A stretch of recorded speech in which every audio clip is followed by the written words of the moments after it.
Medical કોલેજમાં બની રેગિંગની ઘટના। જી હા, નરેન્દ્ર મોદી મેડિકલ કોલેજમાં રેગિંગનો બનાવ સામે આવ્યો છે। સિનિયર ડોક્ટરોએ જુનિયર ડોક્ટરનું રેગિંગ કર્યું છે। સિનિયરોનું માને નહીં તો 8 દિવસ સુધી નહાવાનું નહીં।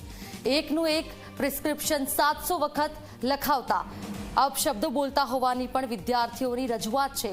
સર્જરી વિભાગના હેડને પીડિતે આ મુદ્દે રજૂઆત કરી। આશીષ પટેલની પીડિતે અનેક વખત રજૂઆત કરી છે। વાલીઓની ફરિયાદ અને પુરાવાઓને પગલે 4ને સસ્પેન્ડ કરવામાં આવ્યા છે। ડોક્ટર વ્રજ વાઘાણીને 2 વર્ષ માટે સસ્પેન્ડ કરાયો છે। ડોક્ટર શિવાની પટેલને 1 વર્ષ માટે સસ્પેન્ડ કરાઈ છે। અન્ય 2 ડોક્ટરને 25 દિવસ માટે સસ્પેન્ડ કરવામાં આવ્યા છે।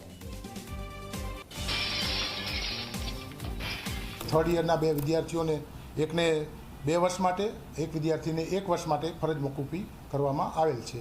એ ઉપરાંત બીજા 2 વિદ્યાર્થીઓ સેકન્ડ યરના છે, તેમને 25 દિવસ માટે ફરજ મોકૂફી કરવામાં આવેલ છે। સર્જિકલ ન કામ કરવા દેવું, શીખવાડવાની ધમકી આપવી, સમય પર જમવા માટે ન દેવું, સૂવા માટે ન દેવું, હિસ્ટ્રી છે એ વારંવાર 700 વાર લખવા આપવી, અયોગ્ય ભાષામાં વાત કરવી, આવા પ્રકારની ફરિયાદો મળેલ હતી। તાજેતરમાં જનરલ સર્જરી વિભાગના R1 રેસિડેન્ટ ડૉક્ટરો દ્વારા આ અંગે એક ફરિયાદ કરવામાં આવી હતી। તેમાં કોલેજ કાઉન્સિલ કમિટીની એક બેઠક મળી હતી।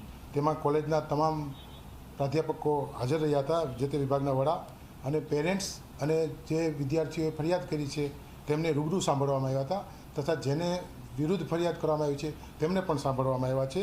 અને અમુક અપશબ્દો બોલવા, સ્ટાફને ધમકી આપવી, દર્દીઓને હેરાન કરવા, અયોગ્ય ભાષા વાપરવી, અમુક કામ ના કરવા દેવું જેવી ધમકીઓ મળેલી ને વિદ્યાર્થીઓ દ્વારા અમુક પુરાવો આપવામાં આવેલા।